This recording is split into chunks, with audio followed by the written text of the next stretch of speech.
It's time for the insane, the honest, and the profane with your hosts, Brandon Combs. Jed Hoyer has been a coward as a GM. He doesn't go out and he doesn't make the big splash signings. He doesn't spend the money in the right places. But then I don't let Craig Counsell off the hook because, yes, did he get put in a bad spot with this rotation by Jed Hoyer? Absolutely. But then you didn't put those guys that you did have in a position to succeed in the playoffs. And Ryan Fitzgibbons. I mean, if he's just as good as Justin Fields, it's probably the worst draft pick in the history of Bears football. It probably is. And one of the worst draft picks in the history of the NFL. It's Combs and Fitz, Windy City Sports Talk, right here on ChicagolandSportsRadio.com. They're going to throw it. He's under pressure. He throws it. It's going to be intercepted at the 2-yard line by Tyron Hopper. 4th and 19. Have to go for the 51-yard field goal off the foot of Santos. And that one is good. On the ground. Swift. Can he get into the end zone? He can. Chicago. From the 23. Pass to the outside. Finding room here. Golden. Golden is inside the 10. And Golden will go into the end zone for the touchdown. In the pocket. Fires. Caught. Touchdown. Olamide Zaccheaus into the end zone. Has time. Throws. Caught. 2 points to try to make it 6 up. And the kick is no good. 49, Williams chased, throws, and it's caught at the 30-yard line. Williams throwing, and it's caught for the touchdown by DJ Moore. One last gasp. Moving guys around, fires to the end zone, and it is broken up. The Bears win it in a crazy one. Ben mentioned that hearing the noise from the Packers leading up to this weekend. Did you notice that? Is that something you took exception to or motivation from? Yeah, they wanted us. That's what I heard. They wanted it, and they got it.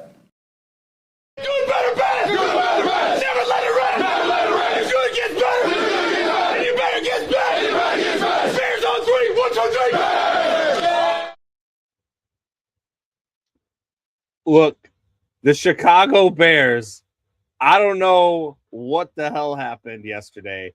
I don't know where this came from. I don't know.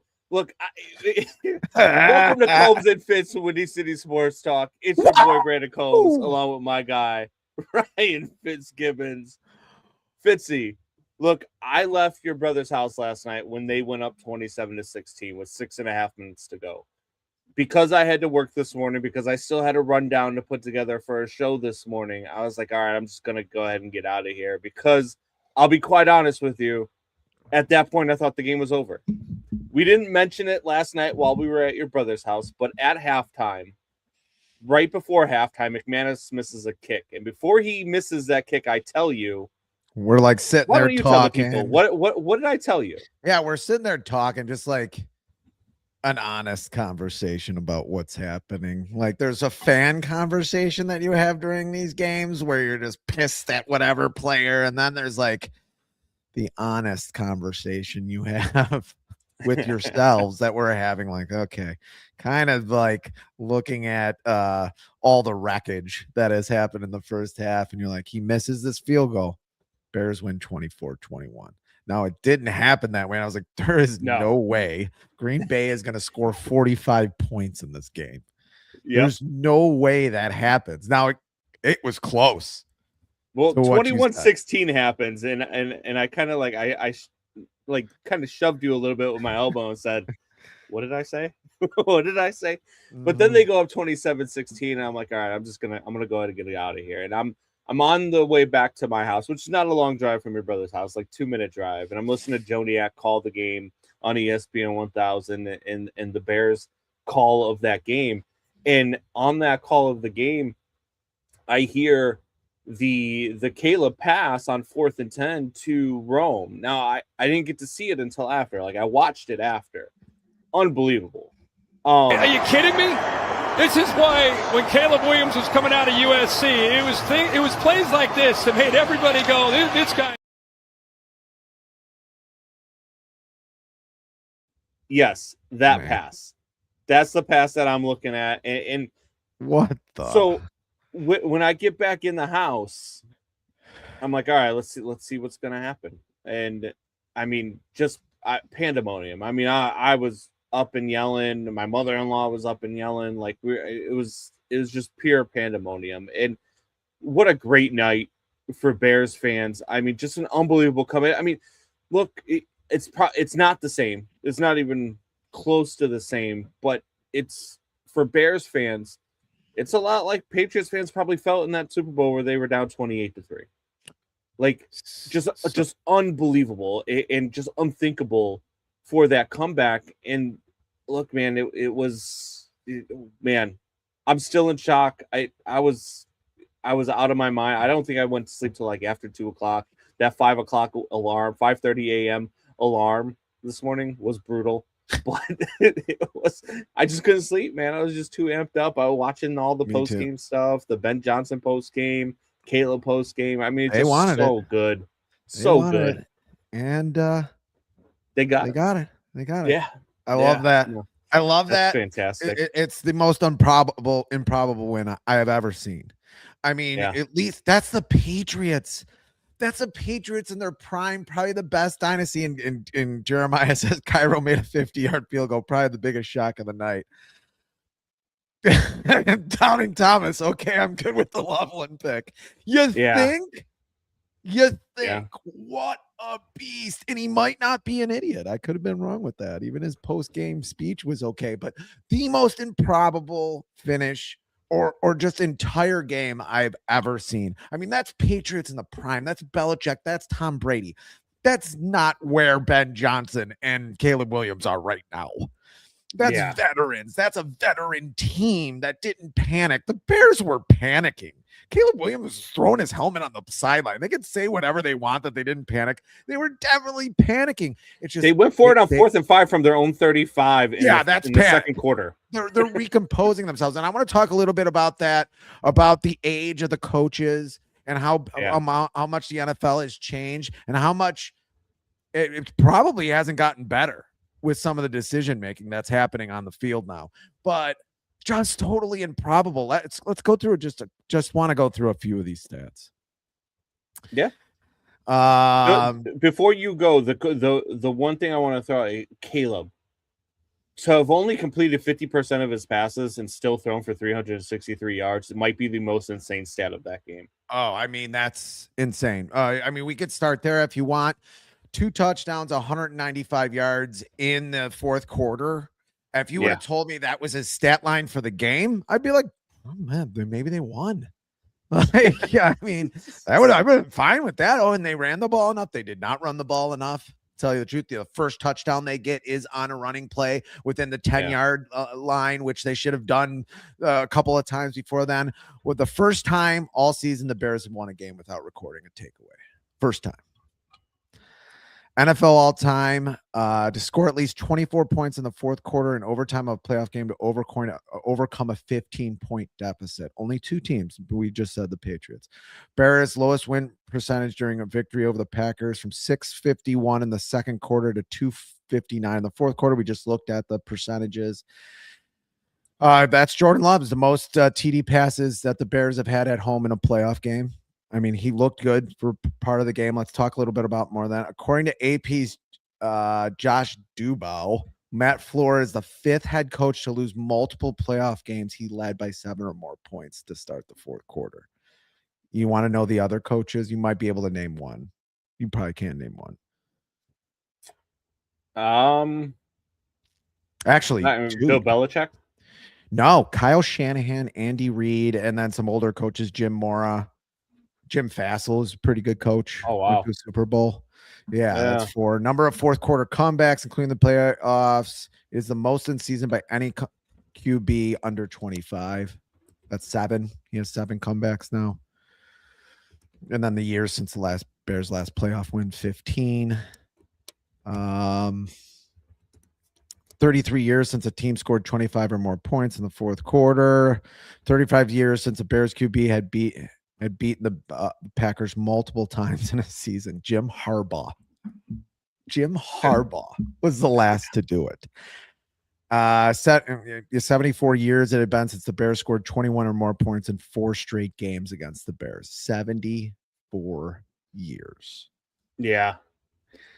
Look, and that's the same number. That's the same percentage of passes that the Packers threw in the second half. 74% of the Packers plays were passes in the second half, which could get you fired, Matt LaFleur. That is overconfidence. That is a still young coach at 46. You do not go up 21-3. You have Josh Jacobs. They're not exactly gashing the Bears defense. And sorry if I'm filibustering a little bit here, but I think I have to. You do not come out in that second half and throw the ball 74% of the time. You deserve to lose if you do that. Yeah, and I think that might be the most insane stance since you got the stats right in front of you. Josh Jacobs, they were up 21-3. Josh Jacobs was running all over the Bears in the first half. He ran the ball 14 times in the first half. He finished the game with 19 attempts. 5 attempts in the second half while you're up 21-3 is inexcusable. And that's almost like you're trying to get fired. Like, I can't explain it any more than that. It was a terrible job. And I'm thankful for it, Matt LaFleur. I appreciate that. But, man, you do not keep your job after doing something like that when you have Josh Jacobs. And as effective as he was in the first half, to only hand him the ball times in a playoff game when you are up 3 scores, it's inexcusable. I don't think that there's any way Matt LaFleur is the coach of the Green Bay Packers. They have him in on the kickoffs, and he fumbles. He hasn't returned a kickoff. Megan TV says defense wins that game too. Got the fans back in it. I agree with that. That was another thing we talked about when it was at halftime. I was like, does Dennis Allen lose his job? You said no. I said, I don't know. Definitely doesn't lose his job now, making some chicken salad out of some chicken shit at the end of with all the injuries though to this season. I think you have to give that a pass. With all of the injuries and leading the league in takeaways, I think that was enough to give him at least a second year. First 5 rounds of the draft. Which side of the ball are you picking on? Offensive line. I mean, there's some problems on the offensive line, but a lot of those guys you have under contract. I mean, Ozzie Trapillo now, I mean, he's probably out for the year. He got hurt. Looks like a meniscus thing. Ben Johnson said after the game. I want defense. I want an edge rusher. Yeah, but I kind of, look, would you trade DJ Moore in a 3rd round pick for Max Crosby? Here's the thing, and we have to look at the numbers. That's the thing. We really have to do something. Yeah, we have to dive into it. We have to research. We're going to have to research the numbers and see if from a salary cap. That's where I'm more worried about. Not whether the trade could happen or not. They're not going to have a high pick, so it might not happen. Caleb and Warren or Megan TV, only 2 QBs to throw 350 plus in a playoff debut. I did not know Warner did that, but I'm not surprised with that old offense. They won the Super Bowl that year. Just to be in the same conversation as that St. Louis Rams offense, that's when the Rams were in St. Louis, is insane. Scotty K, what's going on, Scotty? Long time no see. Greatest night of my life. There are no words to describe how insane that crowd was. Scotty, a season ticket holder. Oh, boy. I can only imagine what that was like. I've seen some videos. I know my guy Blake Cowell, who was on the show a couple weeks ago, he was at the game too. I watched his stuff on Twitter on it. I mean, it just seemed insane. By the time he got to his last video, he had no voice left. And it was just that atmosphere had to be insane. Danny Parkins, who used to be with 670, now is doing some stuff on Fox Sports. He flew in, he was at the game, he had stuff all over Twitter as well. It was insane, man. And just the atmosphere there, it not just because it was a playoff game and not because it's been so long since the Bears had won a playoff game, since 2006 when they went back to the Super Bowl. as your cousin Vinny now hopefully is happy that we mentioned that they went to the Super Bowl again in 2006. You know, you look at that, but it's the Packers too, right? Rivalry and what that meant, and the way that the Bears had just been manhandled through the first, 2.5 quarters, maybe even 3 quarters, and you're like, man, here we go again. Here we go again. And I said before the game yesterday, I said, as Bears fans, I'm just going to enjoy the ride. It's already been a successful season. I don't want them to lose, but if they do, so be it. And I'm excited for the future. Man, seriously, after that win, how would you pick anybody against them the rest of these playoffs, even if it is the Rams tomorrow or next week, or even if it is the 49ers next week? How do you pick against them? Even if it's the Eagles next week, you pick against this football team right now. Even if they're down for 3 quarters, apparently you can't pick against this football team right now. I don't know. How do you I've never been able to do this, man? Go ahead. I was going to say, how do you even have a money line? Doubting Thomas, who we've had on this show before, likes to bet the second half of games or even the first half of games. How do you even put a line out on a second half of a game with this team?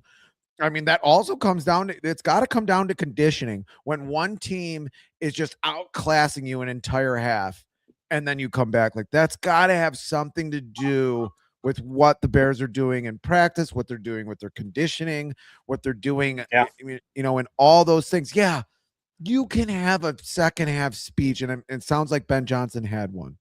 You can't do much in 12 minutes. You can't do much in 12 minutes. You do have to have a team that's conditioned. I mean, that defensive line looked like a different defensive line. Still not great, but pretty good in the second half. Montez Sweat has 4 hits in the second half on the quarterback.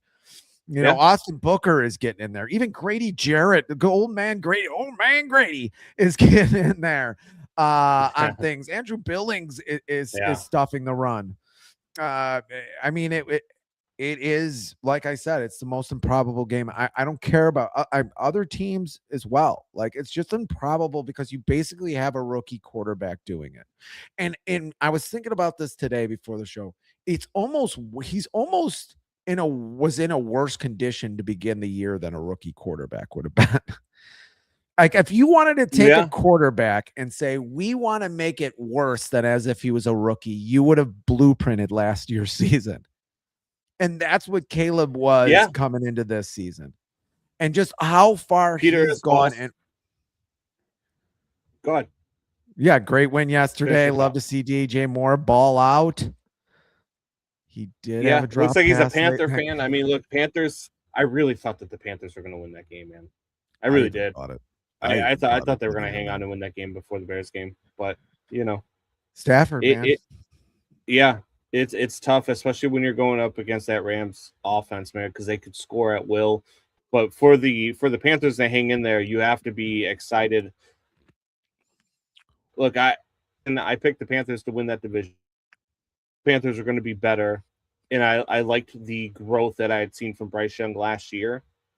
After this season and watching Bryce Young, and even in yesterday's playoff game, the Panthers are a quarterback away, man. They really are. I'm out on Bryce Young as a starter. I think he can be a competent backup. But if they get a quarterback in Carolina, that team is instantly a contender. That team is going to be a threat. Like, I mean, they've got a great wide receiver core with Ted McMillan and Leggett. They've got 2 really good running backs with Hubbard and I forget his name now. Their other running back there in Carolina, Dowdle. They've got they really. I mean, if they have a better quarterback in that game, I don't know. He's just too limited. I really do. It's too bad. Yeah, because he seems to be a smart kid. Seems to have some athletic ability for sure. He's just too. I think he's just too limited. And the people that said that he could be a Drew Brees are insane. I mean, they say that about Brock Purdy too, and that's just insane. I mean, Drew Brees did have some talent those two guys just don't have. And I know Drew Brees didn't have a great arm. That's what people said. He wasn't very tall, but he's got a better arm than Brock Purdy, a much better arm than Brock Purdy. And he's and maybe a comparable one to Bryce Young, but he's definitely bigger. And definitely just had that thing throughout his career. Yeah. Ben Johnson's handshake with LaFleur was hilarious. Oh my it was God. because LaFleur is waiting for it, and Ben LaFleur Johnson so is angry about up. it. He was so mad about it after the game. It's as if and that's 74%. He passed it in the second half. Are you telling me Ben Johnson isn't in that man's head so much he's making his eyes move? I mean, he's got to be. Did you see Ben Johnson in the locker room afterwards? How he started his pregame speech?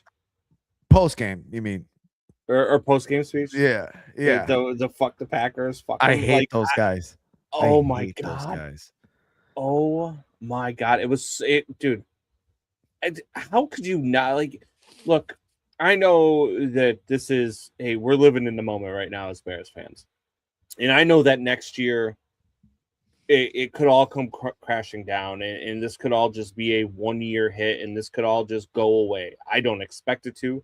I do think that Ben Johnson is the real deal. I am 99.9% sure that Caleb Williams is the real deal, and it's only going to get better from here.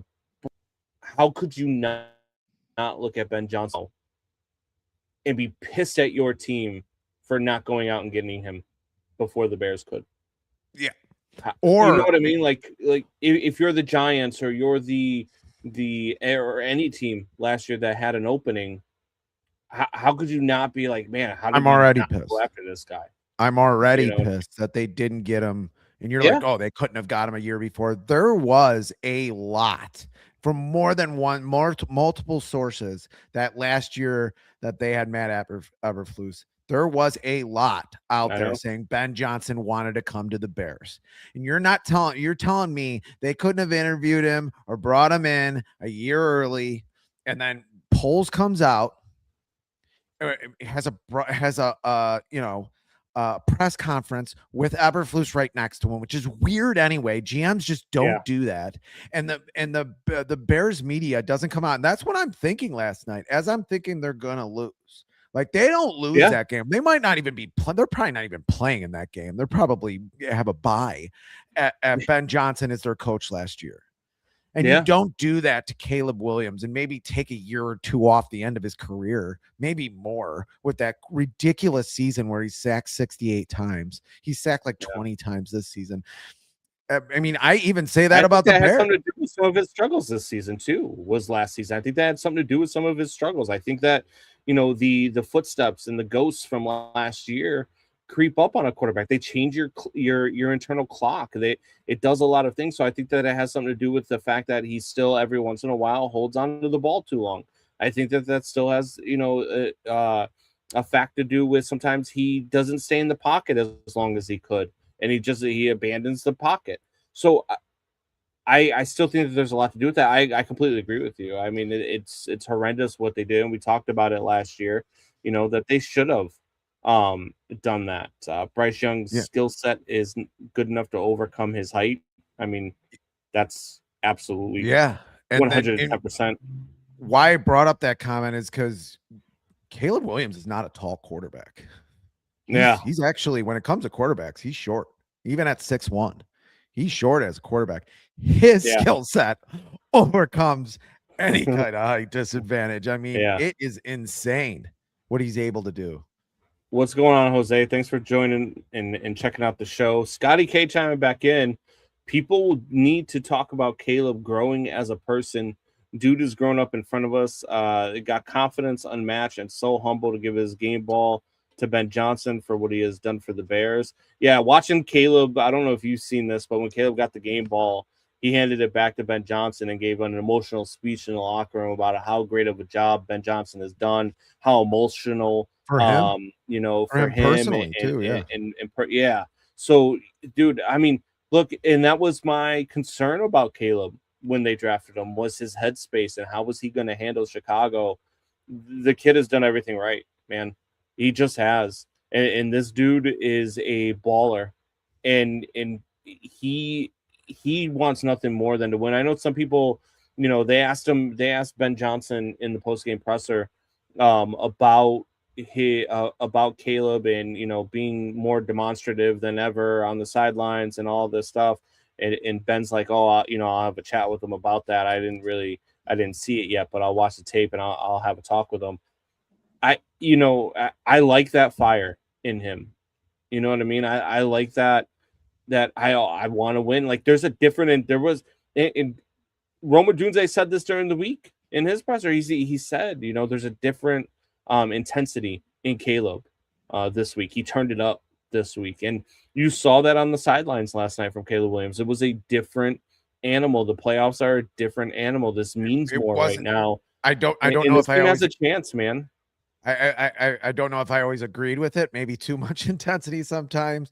Jeremiah says Caleb legitimately thought Ben didn't like him. I mean, if you remembered at training camp, all the stuff that was coming up, that's why I brought that comment up, because it reminds me of everything in training camp.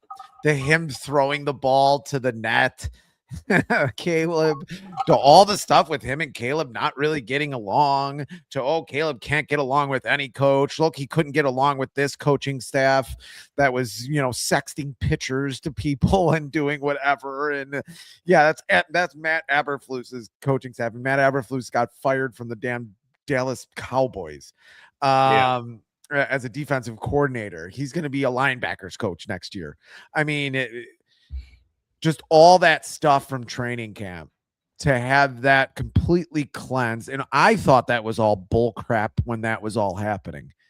Like, it's not going to be easy in the beginning, especially with an offense as complex as people say this offense is. It was never going to be easy. It still isn't easy. You still got a young 38-year-old who's well younger than us, 38-year-old coach who's coaching like a 38-year-old coach himself, who had his own mistakes, who is doing trick plays in a game in a half that you're down 21-3. He's having Cole Kmet maybe throw the ball down the field 40 yards. I don't even know what the route tree was for that play. They did a trick play where there was a reverse play and Cole Kmet gets it, and Cole Kmet's left-handed and he's trying to throw it going.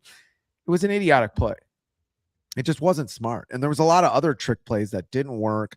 A lot of handoffs to DJ Moore in the backfield, which is just like, enough already. You have two pretty damn good running backs to do that. But again, that's a young coach learning on the fly. Again, that's what's so improbable about what happened last night. You have a young coach also making young coach mistakes that a 58-year-old Bill Parcells is not making, even though Bill Parcells is a defensive coordinator and he's not calling offensive plays. But older coaches are not making the mistakes. Ben Johnson is not going to be calling plays like that in 10 years, wherever he is. I hope he's with the Bears still. Yeah. W9MXR says, ladies and gents, Chicago Bears are good, better, best. And then Jeremiah Murray says, when you can throw off of no feet 25 yards down the field, I'd say you have a skill set to do whatever the hell you want. I mean, say whatever you want at this point. Be confident. Yeah. I want my quarterback to be confident. And even cocky. I mean, this is confident, cocky. Our QBs are known for pretty much nothing other than being cocky. We did have a punky QB quarterback this team 40 years ago. I know that was 40 years ago, but you want your quarterback to have a little bit of that confidence where people get pissed off when he talks, when the opponent gets pissed off, but you love it. You want him to have a little AJ Przinsky in him. You want him to have, I mean, name your guy. You want him to be the bad wrestler sometimes. You know, absolutely. You know why I know that? Because I am the bad wrestler sometimes. That's sometimes you just have to have that swagger. You have to think you're the best. I say that about athletes all the time. Like I'm never one of those guys that has a thing against an athlete who, after they lose, walks off the court and doesn't shake hands, or walks off the field and doesn't shake hands, because I'm okay with my guy having that edge and not being okay with losing. I'm okay with, a quarterback or a leader on a team having a swagger about him that he's the best player in the world, because that's what you want your guy to be, and that's what the attitude you want your guy to have. People that have a problem with stuff like that are just, I mean, look, they're sitting in the back of a garage, screaming, for different things, right? Like, you don't it's just not a mentality that you have as a sports fan, to not want your guy to think that he's the best and not want your guy to have a swagger about him. I don't care that Caleb does the things that he does. I don't care Caleb paints his fingernails. I don't care that Caleb dresses differently. I don't care that Caleb, it is emotional. I don't care about any of that stuff. I care that he knows how to win football games. And I've said this from the beginning. And all of my concerns about Caleb Williams have been alleviated in his first 2 seasons as a Bears quarterback. Agreed. And since you're talking about Caleb Williams, you did make a comment in the middle there, or at the beginning there, where you said someone yelling in the back of a garage. Well, this was at the front of the garage, but about mid third quarter, my father starts yelling to bring the white quarterback in, which my response was, the Bears have had the worst white quarterbacks. To be a Bears fan and to ask to have a white quarterback come into play is just about the worst take you could possibly have. I'm not going to call it dumb because he's my father and I love him, but it's the worst football take you could have in the history of football takes. In the land where no quarterback has after you take the racism out of it, of course, right? Yeah, we have to take that out of that. Yeah, I guess.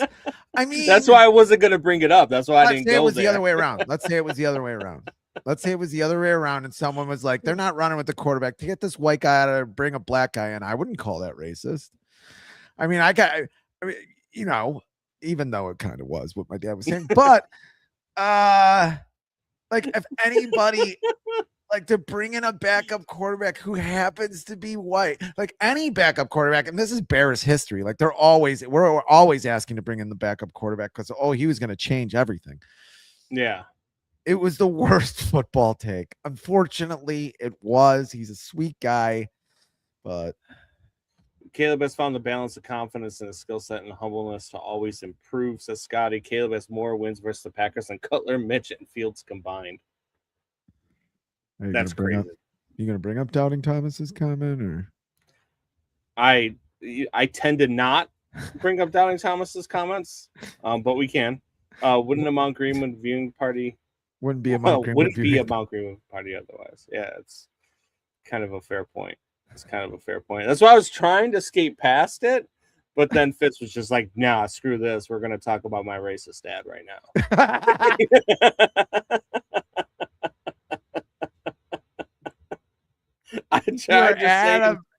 You're in a garage party. I mean, if you're in a garage party on the south side and let's say you're 4 or 5 miles east, and that's happening, and this half is happening with a white quarterback, and some black dad is saying, bring the black quarterback in. First of all, I just laugh. I just think it's funny. I think we should be out there about it. I don't think we should probably not say it, but I crack up about it. Look, I just have that sense of humor. Like, things are funny, but you just, there's, some things you probably don't talk about on air if you don't want to get canceled. I think that Eberflus' wife says Ben Johnson when she argues with him. Says Megan TV. I don't know about when she argues with him. Maybe she's doing it when they're in the bedroom. The Bears had the 30-30-30, 30 quarterbacks, 30 coaches, 30 years. Yes. That's not a great number. And these were all white. Yeah. They were all white. Yesterday, we had a day in Chicago. The Bulls won. The Blackhawks won pretty handily. The Bears won, and the Cubs signed Alex Bregman. And yes, Sox fan Mike, the White Sox have the campfire milkshake. Whoa! And we have a Japanese player. Come on. But I also think that the White Sox are going to be fun this year. I think they're going to be fun to watch. I think that they're going to be better than what they've been over the last few years. I think Sox fans are going to have a lot to cheer about. But now you have Bregman coming to Chicago. I mean, that changes this lineup. It changes what the Cubs are doing. It changes my thoughts on Jed's offseason now over the last couple of days. I mean, when you get Edward Cabrera and now you're getting Alex Bregman, you're kind of changing what you're doing.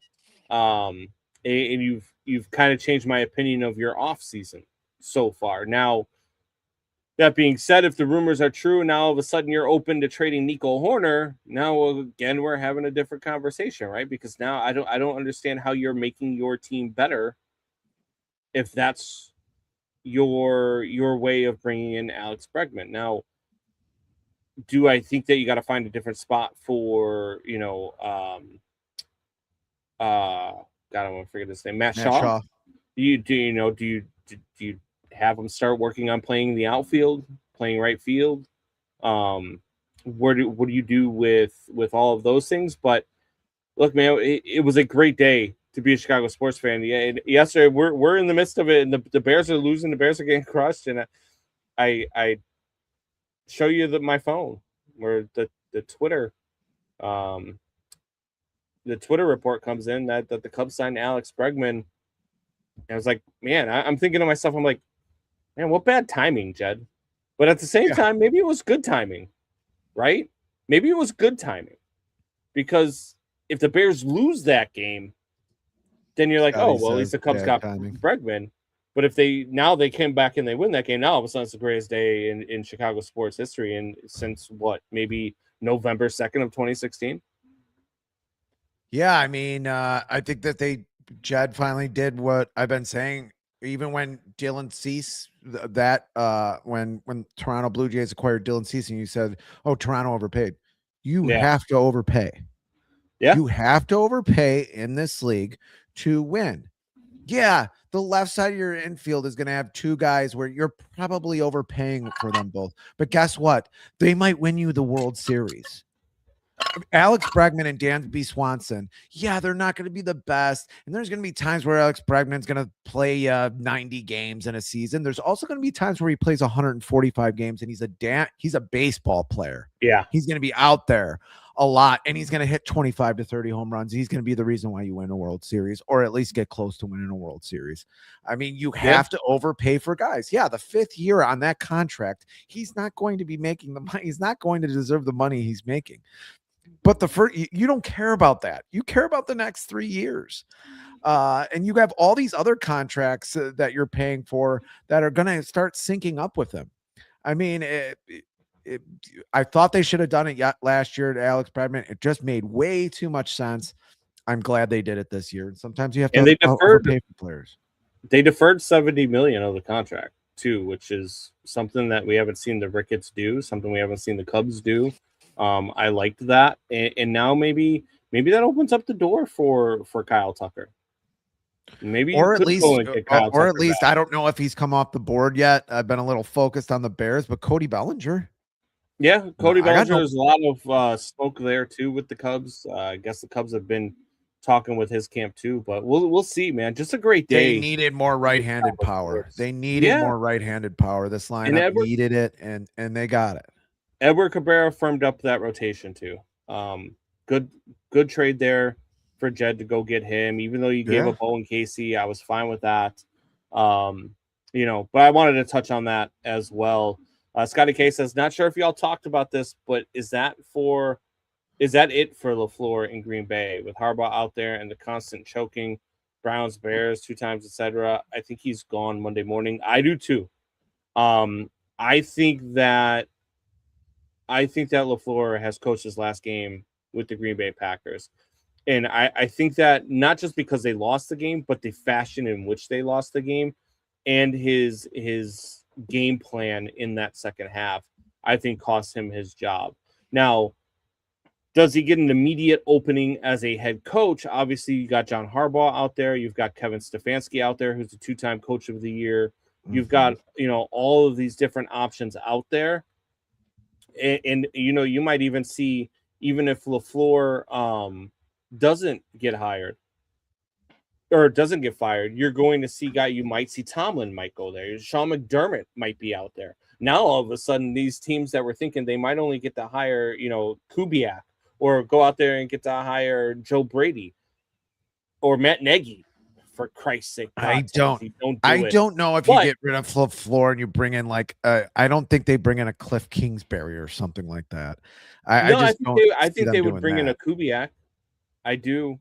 That makes more sense. I think you have to have a guy who's totally proven, like a John Harbaugh. If you can bring in John Harbaugh, that's who you bring in for LaFleur. I mean, if he's going to keep making these mistakes, I mean, going back to it, the passing the ball 74%, even at some points at the end of the game, that was just like you're letting your emotions get the best of you. Is he a guy that's going to have to take a coordinator position before he gets another head coaching opportunity, or do you think he's a head coach? I think he's a head coach for now. I think he would get with another team.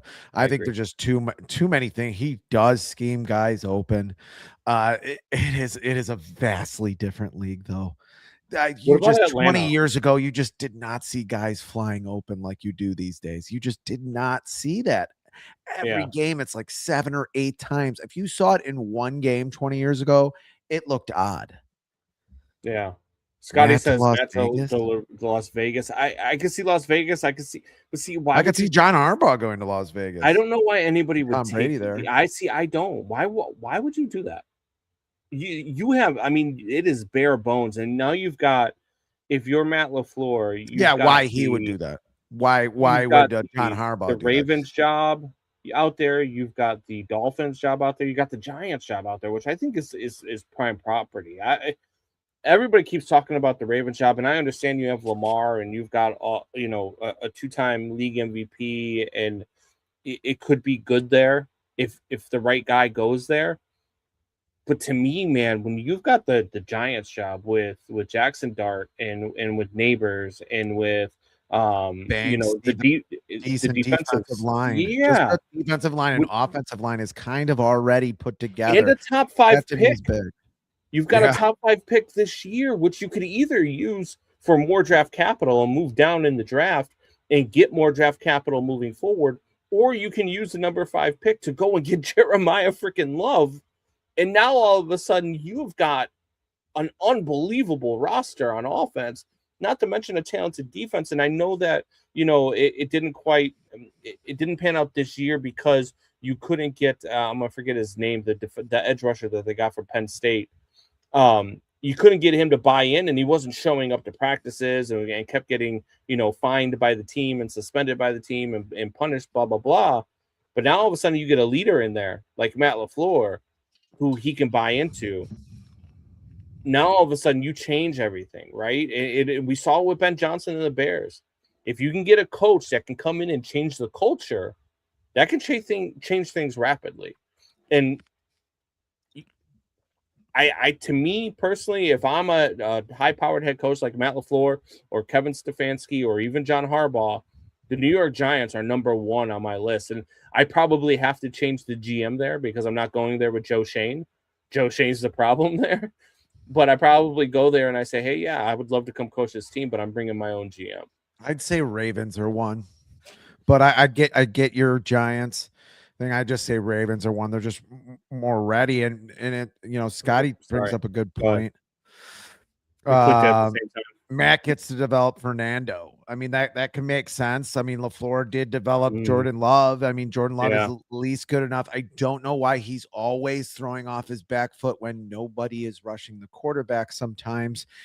And to have that first half and then to end off at 50% completion percentage is a problem for me in that game for Jordan Love.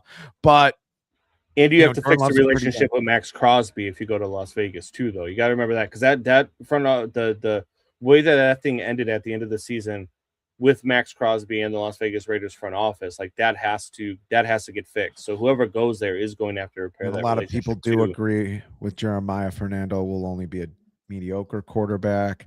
Stefanski is the best coach out there. Jeremiah, Two-time coach of the year, man. yeah, John Harbaugh won a Super Bowl, dude. He's pretty Yeah, good but quarterback. John Harbaugh won a Super Bowl in 2012 and negotiated the whole Lamar Jackson thing and made him Yeah, but had to have Lamar something to do with make what was generally a running quarterback who's taken in the third round But into Lamar an saved his MVP, into a perennial MVP. I think he had something to do with that. Lamar saved John Harbaugh's job a couple of times. Let's just be honest. I mean, Lamar saved John Harbaugh's job a couple of times. Two very good quarterbacks.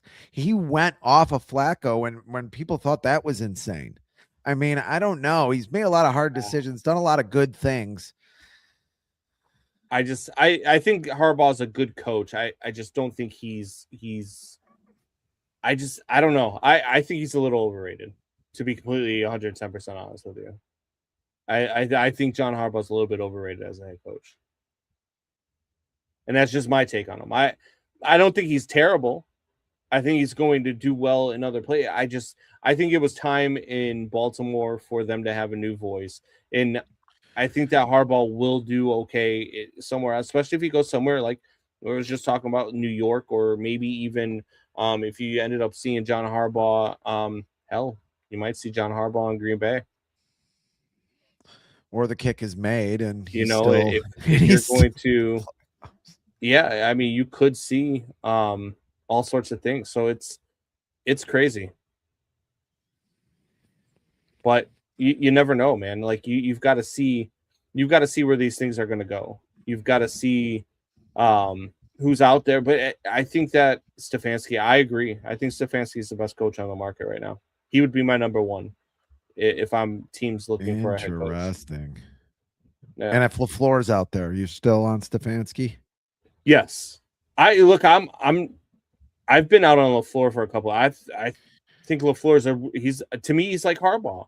I think he's a good coach. I just think he's a little overrated. And I think that his play calling, as we saw last night, especially when you have a lead, is always a little suspect. I mean, what has he done in the playoffs? What has LaFleur done in the playoffs? Nothing. And this they're not even in the playoffs the last 3 years without the 7 seed, which I think is a weird seeding in the playoffs. This is all going to change in the NFL at some point. The whole playoffs is kind of weird and doesn't make a whole lick of sense. With the 7 seed, and then you're the 2nd seed, you're the 2nd best division winner, and you play on WildCard Weekend. Like, that's just, to me, that's not the football I grew up with, and it is a little weird. I think you're the 2nd best division leader in your conference. I don't think you should play the first week. I just think you should have a week off for that. I want to get back to Jeremiah's comment. Fernando will develop into a mediocre quarterback, because about a month ago, I was on that same boat where I was like, man, I don't know if this kid's game really translates into the NFL game. Like, I think maybe he might end up being another Tebow, was my take about a month ago. I've watched this kid throughout the playoffs really closely, and the things that he's doing with Indiana. I watched some of these throws that he's making. Fernando Mendoza is going to be a good quarterback, and unless he ends up with, it could be the Raiders too, depending on who goes there to be the head coach. But unless he ends up with the Jets, I think Fernando Mendoza can be a really good quarterback. I think Tim Tebow. No, I would. First of all, Tim Tebow was left-handed. I think that just changes everything in the NFL, and he had a long release with a bad arm. Which is which is two really bad things to have as a quarterback. I think Fernando has a pretty decent release and a pretty good arm. Yeah. And I think Mendoza, you'd be talking about Mendoza in 2 years the same way we're talking about Drake May now, where people are talking about him as an MVP candidate. because I think he can Ooh, be wow. that good, especially if he lands in the right system. Now, look, you've got to land in the right system in the NFL. You just do. People talk about system quarterbacks all the time. I'm telling you, name me a quarterback who's not a system quarterback right now. Even when you talk about, and I people always give me grief The for best this, quarterback of but all time was a even when system you quarterback. e- You're not even when bringing Tom yeah, Brady in to do bootlegs. well, Tom Brady And went and did it in another system, which might kind of defeat that theory. it was a But, very similar system where he's throwing short well, I passes. think it was Tom Brady's own system in Tampa Bay. And You Bruce know what I mean? Arians. He But knew Bruce Arians. They knew each yeah, other. Like they were able to mold something that fit him. You're but not even when you're doing, looking at Patrick Mahomes, you know, Patrick you're not Mahomes, as doing, great as he is, he's a you're not system doing, quarterback too. you're not doing RPOs with Tom Brady. I mean, Do, yeah, you're right. You're right. do you Is what I'm think Patrick saying. Mahomes comes to Chicago, gets drafted by Chicago, which is always people's go to? Oh, you could have had Patrick Mahomes. Patrick Mahomes would have been backing up in Buffalo if he had been I don't the believe Chicago that. Bears quarterback. I What? think the cream rises to the top. I think What? I just think things would have gone. I think things would have gone a little different. You don't think Cody Parkey still would have double doinked? I don't think he's the quarterback he is now, obviously, with Andy Reid. No, but I just think he's too good. I think he's so much better than what Mitch Trubisky was, that it would have just been undeniable. And they would have brought, and it would have actually stayed even the McCaskey's hands to bring somebody in. I mean, that's one of the reasons why Ben Johnson was brought in, is because they were killing a first-round draft pick that could do things like the video we just showed of him throwing the ball 30 yards the Bears didn't. The Bears didn't learn that and at the time it was with Ryan Pace.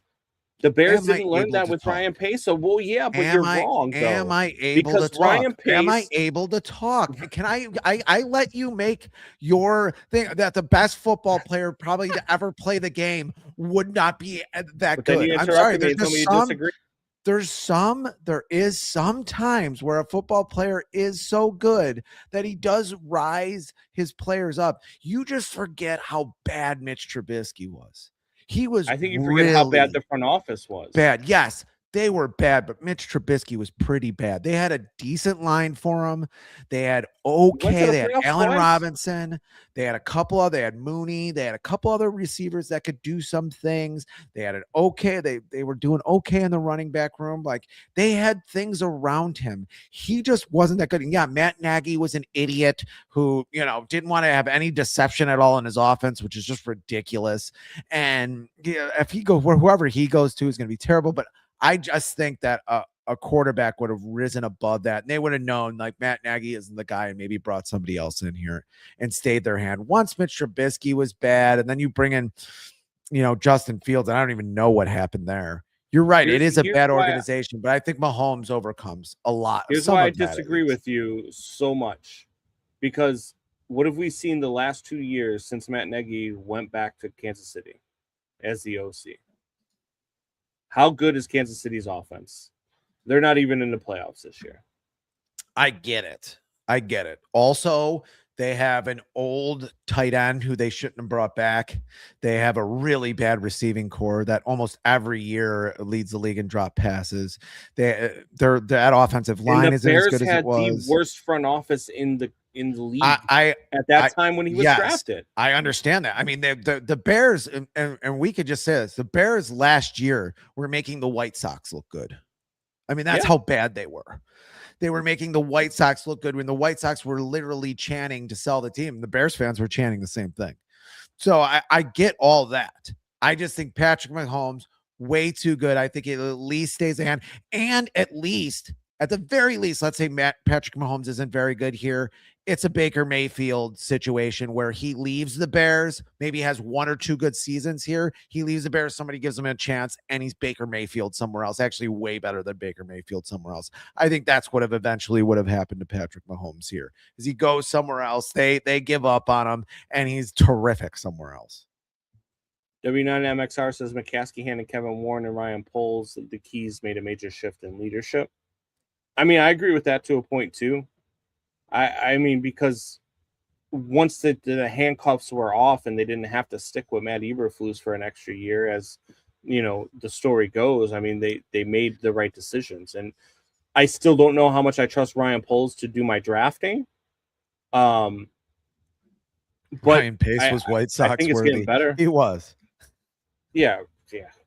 You could put him in the Sox front office and nobody would notice. Yeah. Actually, I think we've talked about this before. Chris Scott's not bad. He's actually doing a good job. It's I ridiculous. remember when we pooped all over that hire.